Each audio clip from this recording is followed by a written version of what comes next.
Halfway there.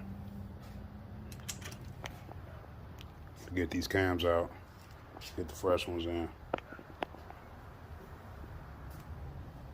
Oil pump gears first. Alright, what's up y'all? It's your boy Rock. You see what it is, back with another video. And on this one, I'm working on this project here. I'm sorry about the lighting. But right here, got a Gen 1 Coyote 2013 GT motor. We are doing, so I recently just did the oil pump gears. It's MMR oil pump gears, and we are doing boss cams and upgrading the springs to boss springs. And today I'm going to demonstrate how this tool right here, I'm not sure, it's PQY Performance, but there's other products similar to this, changing out the springs, and I'm going to show you that. And then this right here, let me take it out real quick just to give y'all.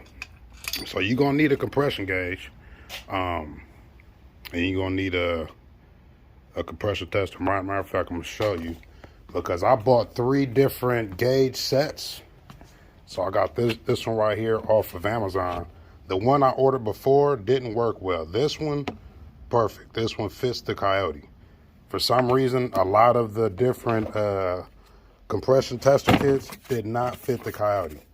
And I was hoping this long one would fit, you know, because it's deep inside of the threads and I want to get a tight seal, but this one has been working well. And this also has a bunch of different adapters, so if you're using it on a different vehicle or something, this is great. I'm happy I bought it. You know, the thing about when you're doing stuff like this and you don't have the tool, go buy the tool, man. You know, because it's always, you're going to need it in the future. If you don't need it in the future, somebody you know may need it in the future. But it's always good to just, I try not to borrow tools, you know. But let me get off my stoop. So simple as it goes. You just go right here, and so I see that. So this thing is different. I wish it was better. Can you close the door?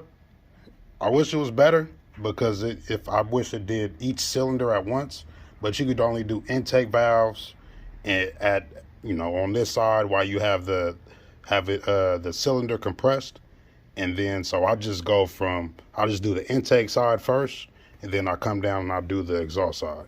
So we're gonna start off on the intake side. These 2 springs, I'm just gonna demonstrate one. This one on the, I don't know if this is a number 1 cylinder. On Chevys, this is a number 1 cylinder. I think this is number 4 cylinder. So you wanna get it nice and tight.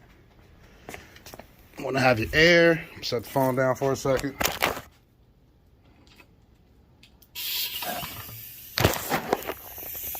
You see your air. So you'll see a lot of people, they'll say, make sure the cylinder is at top dead center.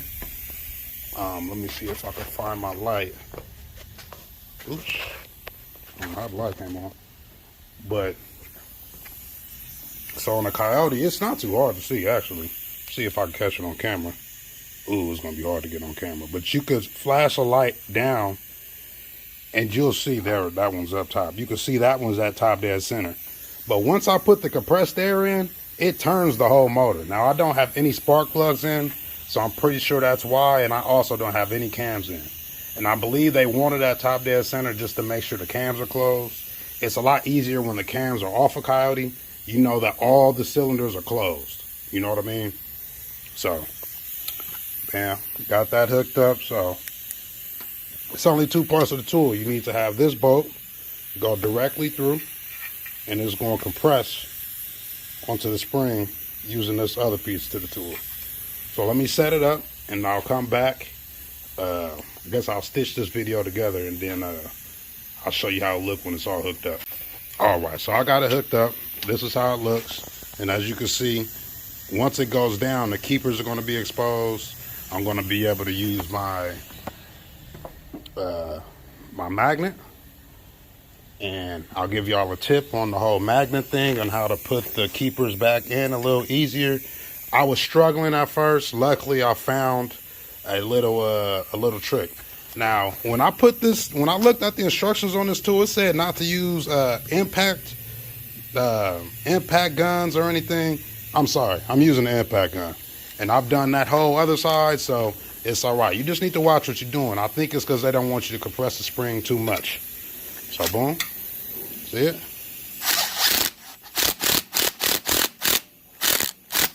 Keepers are exposed.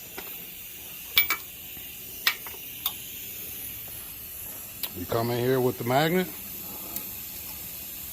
I get 2 for 1, 2 for 1 special. See if that 2 for 1 special right there, y'all. All right.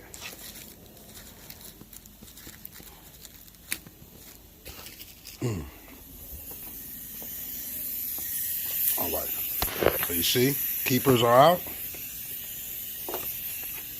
So now, take the gun, reverse it out, and it's gonna come right up. Now, I know some people that's not familiar with all this, they're probably wondering why the compressed air. Well, if I didn't have the compressed air, as soon as you took the keepers out, that whole valve right there will fall inside of the motor. That moves up and down. That's why there's a spring to keep it up. So if I didn't have any compressed air, that will fall into the motor, and I have to take the motor completely apart. So, right. So you see, I did the whole other side. That's that. Got this. Set the camera down for a second. Sorry about that, y'all. Give me a second. Oh, drop the spring. All right. So, ball spring, and it seemed like the Boss ones have a blue paint strip on it. Regular GT ones have like a orange painting on it, so I guess that's how you can tell. I'm not sure. But all right, so we go back, put that in. I dropped the, and that's why it's always good to have a magnet. See, I drop the thing, you go ahead and grab that and throw it there. Bam. See if I could do this one-handed. Throw that in.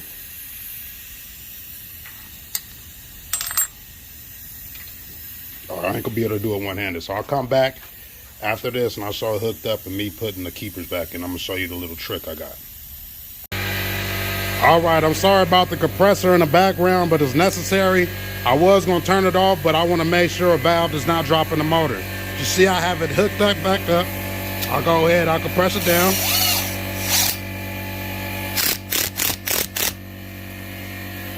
You see it turned a little bit, but you see we got that exposed. Now look, so y'all saw me use this magnet. What I found was go get a screwdriver that's magnetized.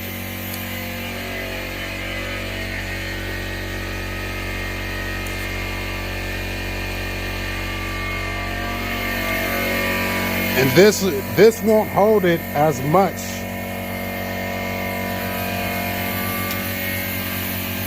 I'm gonna see if I can get all this on camera.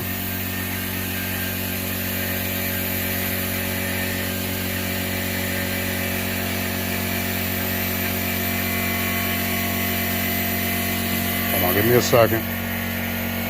It's a little harder trying to do it on camera. Oh shit, where the fuck did this go?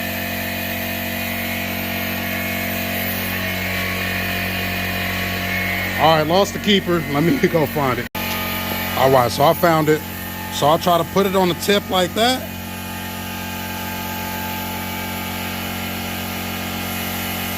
Hold on.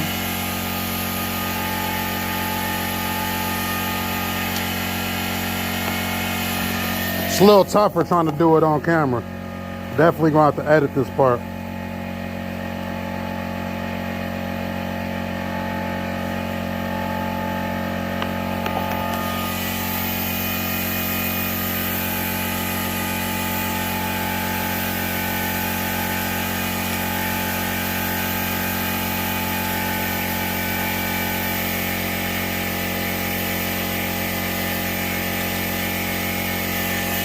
There you go. It's pretty much on there. It's close. All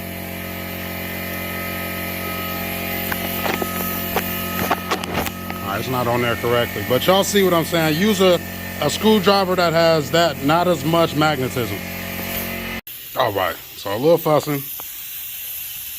Got the keepers on. You just take your impact and then go ahead and bag it out. See if I could, hold on, switch hands real quick. And you just bag it out.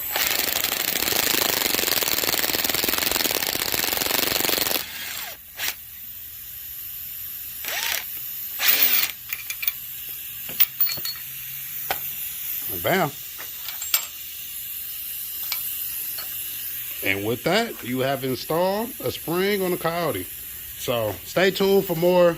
I know y'all seen this on the channel. I haven't done anything since y'all seen it. This will be coming up. This right here, I will do a video showing the cam install. And I haven't showed y'all this one. Got it painted. I'll do a separate video on that. But yep, more to come. Hopefully y'all learned something. Got any questions, leave them down below. But that is how you install a spring on a 2013 Coyote and up. I'm pretty sure it's the same on the other ones. Probably just a little bit difference, but maybe in the future we'll do one. Who knows? Appreciate everybody for tuning in. Leave a like if you enjoyed the video. Thanks for stopping by.